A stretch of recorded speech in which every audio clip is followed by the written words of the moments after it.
we've been your job search besties and helped you in some way, there's a cool way you can support the show. Shout us a virtual coffee. We get a huge kick out of reading all of your success stories. Head to buymeacoffee.com/interviewboss and shout us a cuppa. If you keep us caffeinated, we can keep the content coming. I really don't want people to get this idea in their head that they have to fix all their interview answers. Like, I don't think anyone wants to receive emails with these long things of all the things they should have said. Hey everyone, and welcome back to Interview Boss. My name is Emma. I'm a radio journalist who's teamed up with my sister to give you advice, inspiration and support when you're looking for a new job. Sarah is a HR and recruitment professional, and together we're excited to give you all the tips, tricks and behind the scenes knowledge to help you in your career. Hey Em, and welcome back everyone.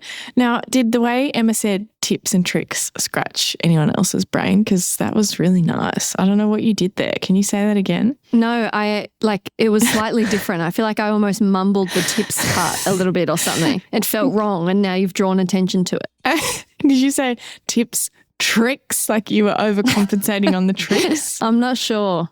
Anyway, moving on. It was good. I like it. Now, it's time for our favourite part of the podcast, the Shoot Your Shot shout out. And we actually had someone send a message recently saying this was their favourite part as well of the whole podcast because they just love the encouragement of people like them. And I love that. We love to hear it. So this is where we celebrate you guys, our incredible listeners. You've gone out there, you've applied for the job, you've interviewed, you've shot your shot, you've got something to tell us about it. And this week we're shouting out Annelise, who bought us 3 coffees. Thank you, Annelise. Yes, she said, Emma and Sarah, I've just received an amazing job offer, and one of the first things I thought was I need to buy them a coffee and let them know about this. I've been listening to your podcast since late last year when I decided to shoot my shot. Very fitting. I really like working at my current company, but there aren't many career development opportunities for me anymore. Your episode on rage applying for new jobs was the extra push I needed to get into that mindset. Last time I had an interview was 7 years ago when I was trying to get an internship in a very competitive market. I went through multiple online tests, cases, presentations, but getting an offer was really hard and I ended up developing some anxiety around interviews. A month ago, when a recruiter reached out to me on LinkedIn about an amazing opportunity at a tech company, I didn't think twice and started listening to all your episodes about the interview process. I went through an interview with HR, an interview with the managers, a slide deck presentation, and a final interview with the department's director. And you had episodes for every single step. The Best Bits episodes were definitely a game changer for me, as they are for many people. But I also want to highlight the one about bringing notes into interviews. It made me more confident to learn that I'm not getting tested on my memory during an interview. I used to be afraid of forgetting something important, blanking, or not remembering my questions to ask at the end. This time, I felt more in control and calm going into the interviews because I knew I had some notes to refer to if needed. Thank you for your funny and always down-to-earth advice. Thank you for keeping me sane when I was freaking out right before an interview or when waiting to hear back. Every time I have the chance, I recommend your podcast to friends and family. Much love from Brazil. Oh my God, I love that so much. And how cool that even though it's the us of multiple years ago, we're there every single step of the way along the process. So good. And I think we're still brainstorming further steps of the way. Every week we're like, wait, this is the perfect niche episode. And then someone out there is like, that is exactly what I needed. Yeah. And we keep getting requests for more of them. This is actually another request this episode that we're about to record now. Thank you so much, Annelise. You're keeping us caffeinated. We really appreciate it. If you need more help than just what a podcast episode can provide, maybe we've told you what to do, but you're not sure how do I actually go about doing that. Sounds easy, but I need some more help. You can check out a one-on-one interview coaching session with me. I have sessions with people all around the world in all different time zones. You can check them out at interviewboss.com.au/coaching and learn about the Interview Academy as well. You can do on demand the entire process step by step coming up with all of your incredible best bits, making sure you've got a killer intro, all the different parts, including setting up your notebook actually, so that you've got notes to bring in. Yes, just quietly, Interview Academy has been popping off lately. So many alumni, students absolutely excelling, smashing their goals. And like Sarah mentioned before, this episode was requested. So if you have an idea or a conundrum, kindly follow us on Instagram, slide into our DMs, and we could dedicate an episode to you in the future. So this is the third or so message that we've got about this, and Judy sent us a DM and she said, I had a phone screening interview last week and blanked on a question about my values, giving them a half-baked waffling answer. It was such a good question and I'm so annoyed with myself.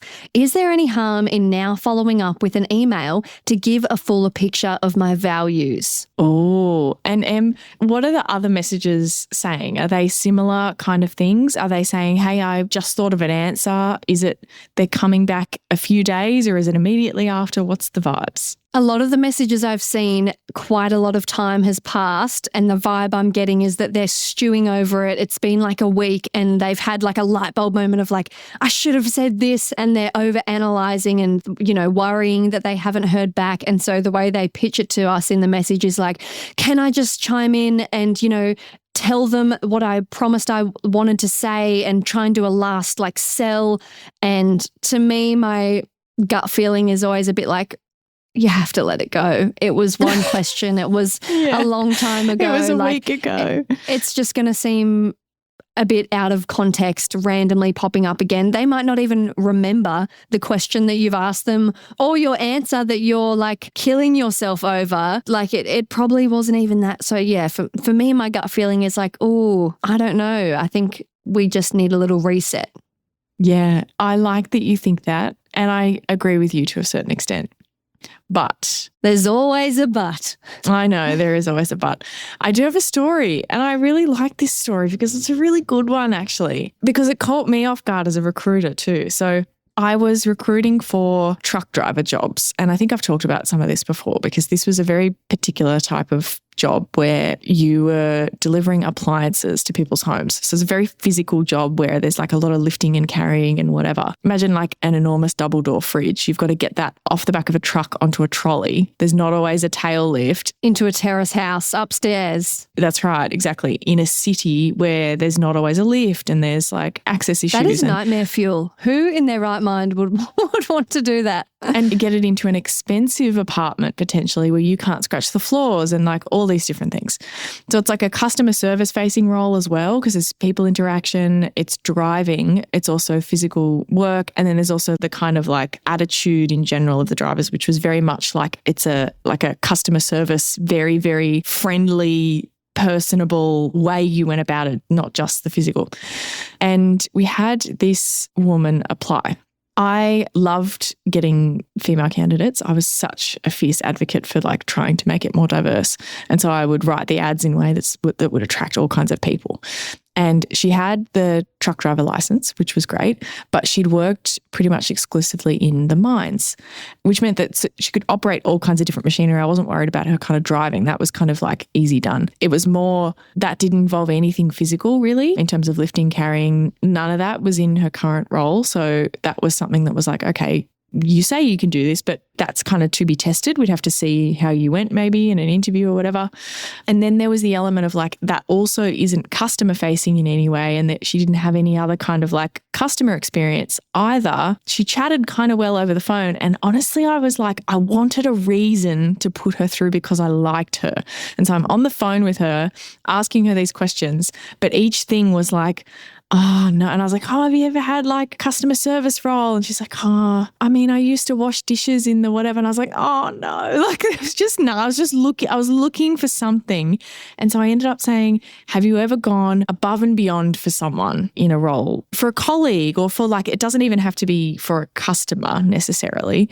I was really looking for like, okay, this like above and beyond attitude plus the truck license plus just the fact that I kind of like her, that might be enough. We can make it work. Yeah. Yeah. We'll get through with a song and a prayer, and maybe the hiring manager will agree to interview them. Because that's the other thing. It's not just about convincing me. It's like I need to get the stuff to convince the next person. Like, it's what can I do with it, not just convincing me. Like, I'm kind of convinced, but it's not up to me.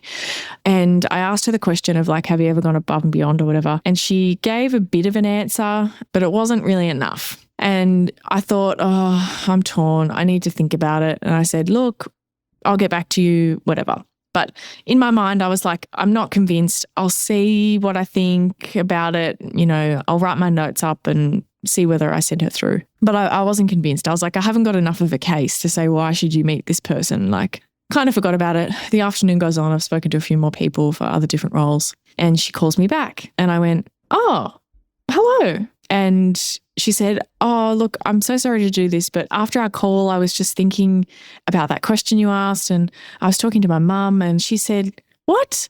You're joking. What about this? What about this? What about this? What about all these things that you've done? And told her back the stories. Mum triggered the brainstorm. Yeah, she did. She's like, obviously she had heard stories about her work. And she said, so I wanted to tell you this story. And it was a great story. Like, I can't remember the details of it now, but it was a great story. It was a time that she had actually gone really above and beyond to help someone. And it just showed kind of the attitude that I felt like she had, but she was able to help me prove it a little bit. And I really also loved the above and beyond fact that she'd called me back. Like, do you know what I mean? Like, that was almost evidence enough. Ironic. Yeah. Anyway, so I put her through to the hiring manager.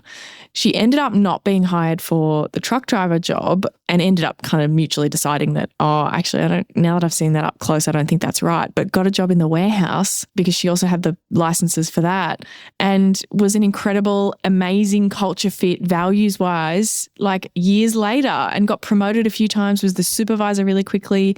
And I was like, I knew that because I knew she was such a good values fit, but I didn't have enough evidence for that in her first version.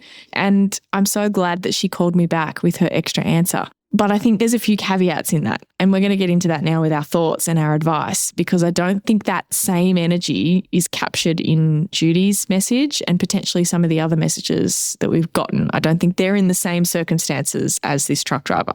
So I think the timing matters. If you follow up immediately after, I think it could work.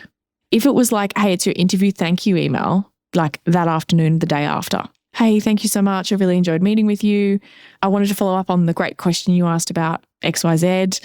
I went a bit blank in the moment, but I remembered this story, and give them a bit of detail about this thing that you've done. Like, I think that could work. I don't think you have to do it. I really don't want people to get this idea in their head that they have to fix all their interview answers. Like, I don't think anyone wants to receive emails with these long things of all the things they should have said. Or like, for me, when that's over, but this is just me, once that thing's over, I am not looking back. Thank God that's over. That was a stressful time. Even if I went terrible, that is just destiny. Like, it's not for me. But for some people, you know, obviously if they really want the job, maybe it went amazing, but just one really important question, they just went totally blank. Or I can see its value in filling in a gap. But yeah, I don't know. Interview Academy might be the perfect thing you're looking for. Interview Academy is a course Sarah has been working on after delivering hundreds of interview coaching sessions and getting incredible results. But unfortunately, I'm only one gal living in an Aussie time zone who works a day job, and all of that mean I can't help everyone one-on-one, which drove me crazy. So for over a year, Sarah's been working on turning all of those amazing lessons into an on-demand, step-by-step interview prep course. We hold your hand through the entire thing, and you can do it at home in your own time and get instant access right now. Check it out at interviewboss.com.au/interview-academy. The link is in the show notes. I agree with you. I really do think you should mostly leave it, really. I do think this goes for a particular question where you were genuinely really blank. I've had someone do this with, we asked them to tell us a joke and they couldn't think of one, and they went, like, you could see, I felt really bad. I tried to just move it along and be like, oh, it's okay, don't worry about it. Because they were just having that panic face of like, oh, now I can't even think of anything I've ever laughed at in my whole life ever. I've never laughed. Oh my God, that's so stressful. I would do the same. And they, I think, followed up with a joke or something. And I was like, that makes sense, because it was like quite a moment of panic in the interview. you. And so it's like, oh, good, you did have an answer. You've calmed down a little bit, whatever. I think the bar is high for the types of things that you should follow up on. If it was just like, oh, I could have answered that a little bit better, like don't be following up about that. Just leave it be. Think about it for the next time. But timing matters. I think a few days later is probably too late. And if it was last week, I think you're right. I think it would be weird. I think pounce early if you're going to do it. Also, too, the question matters. So you have said that a values question might not be worth it.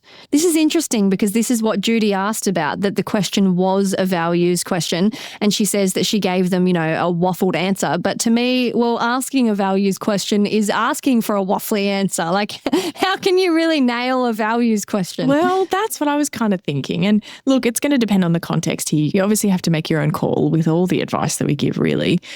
But a values question is often one of those things where, yeah, they want to know about it, but they're ticking a box. Yeah, with the exception of you giving a really horrible answer that definitely doesn't align, or like, I just can't see that being like, oh, well, you should have had her answer to the values question. Like, destruction and evil are my values.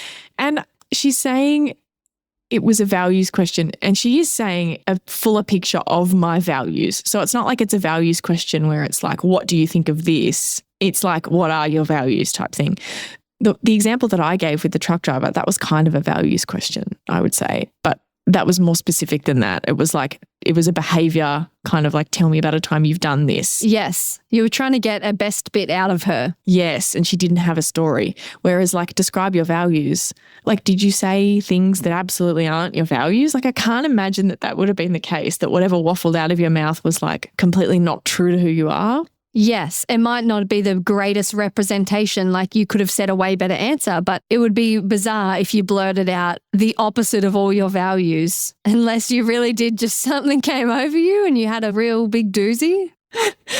You're like, I believe in promoting people based on their social status and their gender. And I believe in bribery. I believe if no one catches you, then it doesn't matter. I believe in world domination.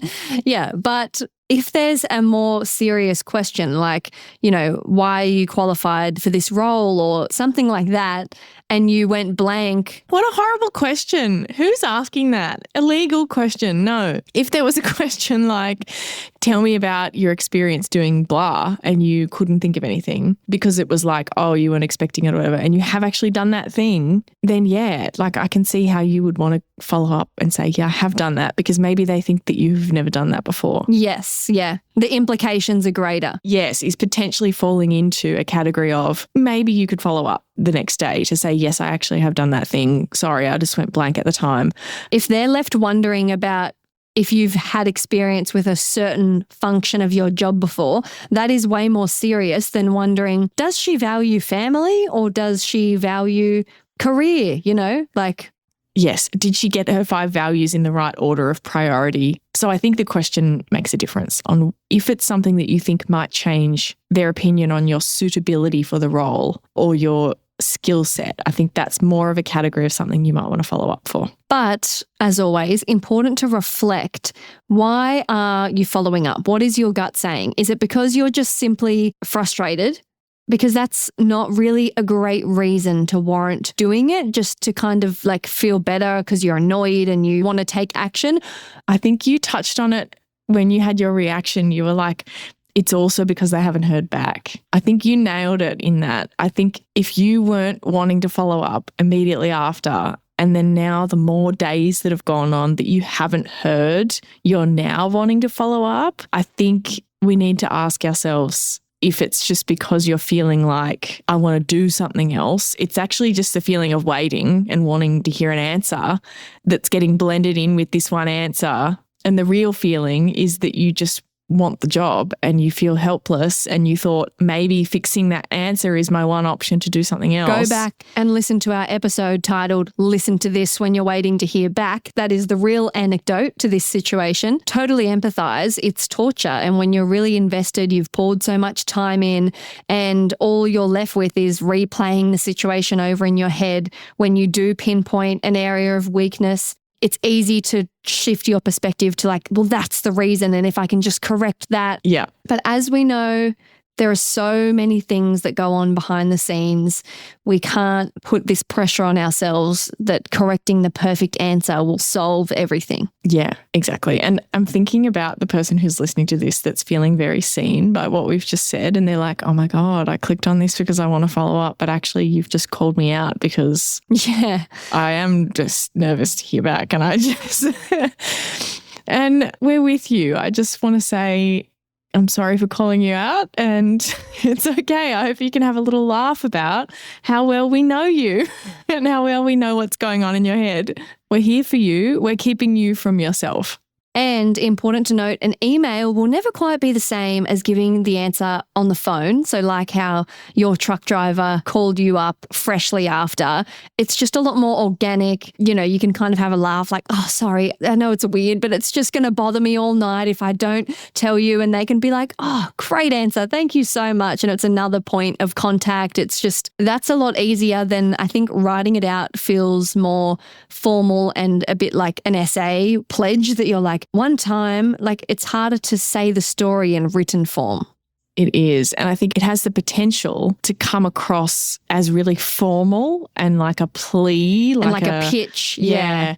And I can imagine a long email, which just makes me cringe, honestly.